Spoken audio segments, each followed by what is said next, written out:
Step into a world of romance and mystery with Tamora Rose.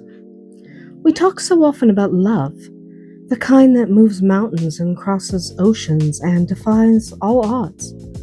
But there's another kind of love that too many writers forget, the love of the craft itself.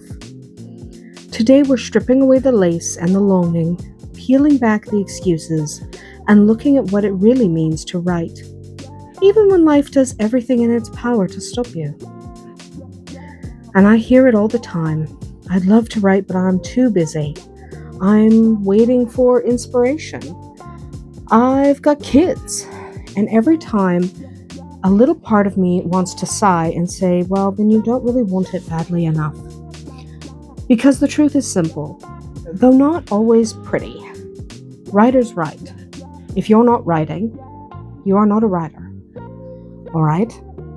Whether they're inspired or exhausted, overflowing with ideas, or scraping the bottom of an empty well, they write anyway.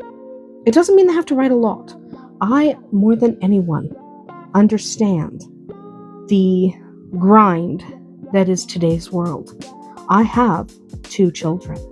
I have a full-time job. I happen to write as a full-time job, but you still have a full-time job. Everyone needs a full-time job. I understand that.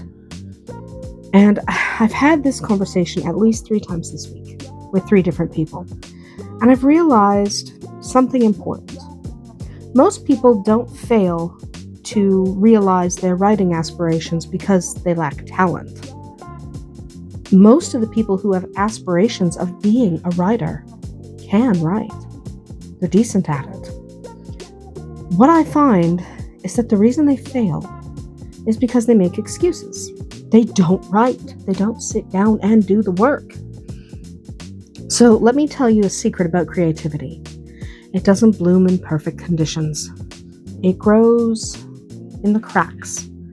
It flourishes between school drop-offs and dinner dishes, in hospital waiting rooms, and in the quiet hours after everyone else has gone to bed. Inspiration doesn't strike like lightning. It shows up when you do. This year alone, under different pen names, I have written a 100,000-word novel, a couple of short story collections.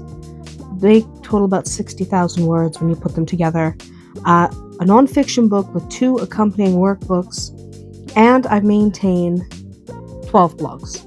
Used to be 10, now there are 12. And I run 8 YouTube channels, different ones, very, very different interests. And many of them do not feature me on camera. I simply moderate or curate them. But it's a busy life. All right? It is busy. And I have 2 kids. And I'm in school myself because I'm always in school myself. So I understand being busy. Now, to be fair, my work is writing, is putting pen to paper. But let's assume that that time that I spend writing was a full-time job. I also have what I call passion projects. Projects that are not there because I think they're going to make me money. Frankly, they won't. A lot of my work does. Most of it does. It puts food on the table. It pays for my schooling and my older son's schooling. But that's not all I write. Because we all have passion projects. Every one of us. Every single one of us. Doesn't matter if you're a full-time writer. You still have a passion project that is not on the books, so to speak. So I have managed to work on those passion projects a little bit at a time, not a lot. I mean, I'm not going to sit down and do 10,000 words on them in an evening when I have spent the day immersed in my actual job and immersed in looking after my children and my own schoolwork and through multiple illnesses this year and through legal chaos. Basically just getting through life. And I managed to write a little bit on those passion projects every day. Sometimes it's only 100 words. Sometimes it's all you have time for. That's okay. I'm not superhuman. I'm not going to be able to do all of the jobs that I have already committed to. I'm not going to be able to raise my children and make sure I get decent marks on my schoolwork, and then still somehow have time to churn out 10,000 words on a passion project. It's not going to happen. But I make those passion projects not optional. I have to get somewhere, even if it's just a single sentence. It's how I breathe. Those passion projects are me.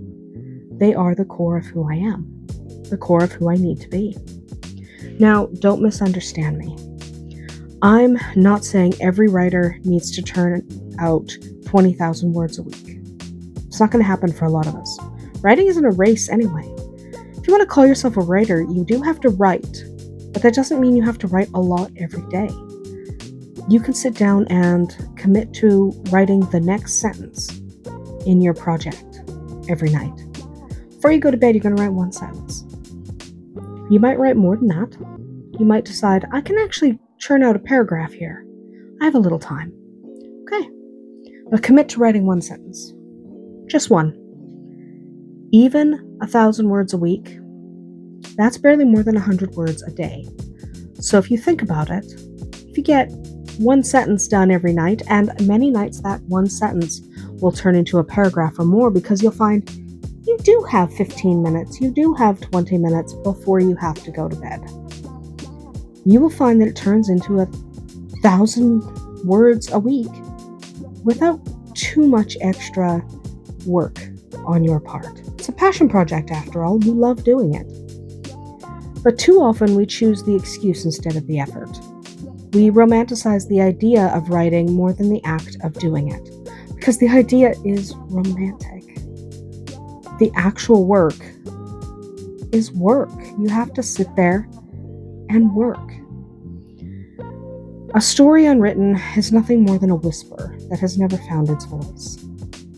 If you are passionate about what you're trying to write, you will give it its voice.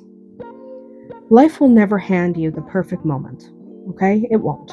There will always be children and jobs and exhaustion and heartbreak and bills. Maybe you're just afraid to write that next sentence.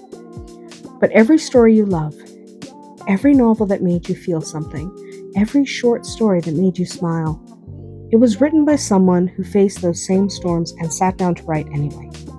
Because sometimes that's what you have to do. You have to sit down and just churn it out. Not a lot at a time. Just get some words on a page. So if you're waiting for permission, here it is. If you're waiting for time, carve it out, even if it's just 15 minutes. If you're waiting for the muse, well, she's waiting for you at the keyboard or inside your notebook or wherever you decide to write things down. I use keyboard these days. I didn't used to. But it's so much easier to type it. I've even got good dictation software lately, so I am able to dictate what I'm trying to write, and that makes my life eternally easier. But in the end, it's not about discipline or deadlines, it's about passion. The same kind of passion that drives our characters to chase love despite the odds, to stand in the rain, hearts aching because something inside them refuses to give up. Approach your writing like that. That's what it means to be a writer, to choose creation over comfort, to love the story enough to fight for it, to fight for those 10 minutes at the end of the day where you can get just a sentence written. It matters, and you'll feel better for it. Then you can stop saying, well, I'm a writer, but I'm not actually writing anything right now. Get back to me. You can say, I'm working on this project and I love it. That's it for today. Tell me in the comments, what excuse has been standing between you and your story, and how will you conquer it? Until we meet again, may your days be filled with passion and just a touch of magic.